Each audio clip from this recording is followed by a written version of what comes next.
ជាសង្សារស្នេហាកើតតាម Facebook យូរជួបមុខយូរហើយគ្នាបងអូនស្រឡាញ់គ្នាណាស់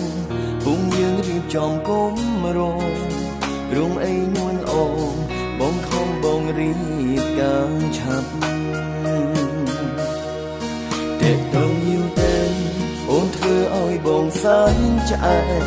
មួយពោព្រេចភ្នែកអូនហ៊ានក្បត់ពាក្យសំដីអូនលែងតែតងស្ងួនខូចផ្លាស់ប្ដូរលេខថ្មី Facebook play ពីស័យ unfriend បងចោលដូចពីគេថាស្នេហានៅតាម Facebook មិនអាចគិនទុំថាវាជារឿងសំខាន់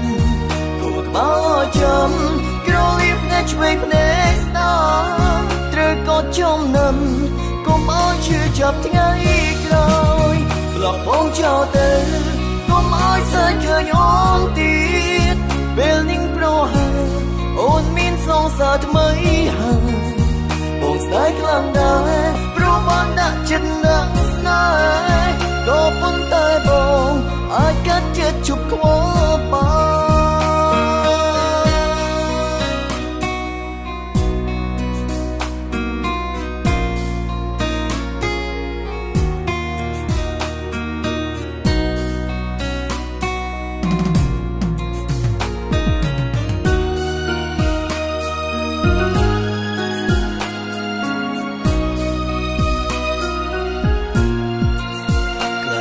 សង្សារស្នេហាកើតតាម Facebook យូរជួបមុខយូរហើយគ្នាបងអូន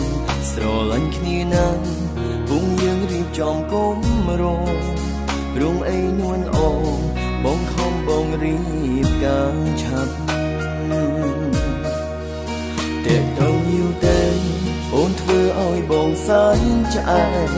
មួយពោព្រេចភ្នែកអូនហ៊ានក្បត់ពាក្យសំដីអូនលែងតែតងស្ងួនខូចផ្លាស់ប្ដូរលេខថ្មី Facebook play ពីស័យ unfriend បងចោលដូចពីគេថាស្នេហានៅតាម Facebook មិនអាចគិនទុំថាវាជារឿងសំខាន់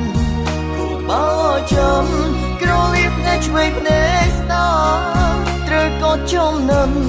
កុំឲ្យជឿចាប់ថ្ងៃក្រោយប្លុកបងចោលទៅកុំឲ្យសើចឃើញអូនទៀតពេលនឹងប្រហែលអូនមានសងសារថ្មីហើយបងស្ដាយខ្លាំងដែរព្រោះបានដាក់ចិត្តនឹងស្នេហ៍ក៏ប៉ុន្តែបងអាចកាត់ចិត្តជប់ខ្វល់បានដូចពីគេថាស្នេហានៅតាម Facebook មិនអាចគិនទុំថាវាជារឿងសំខាន់គួរក្បាលឲ្យចាំ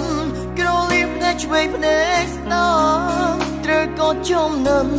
កុំឲ្យជឿចាប់ថ្ងៃក្រោយលបបងចោលទៅកុំឲ្យសើចឃើញអូនទៀតពេលនឹងប្រហែលអូនមានសងសារថ្មីហើយបងស្ដាយខ្លាំងដែរព្រោះបានដាក់ចិត្តនឹងស្នេហ៍ក៏ប៉ុន្តែបងអាចកាត់ចិត្តជប់ខ្វល់បា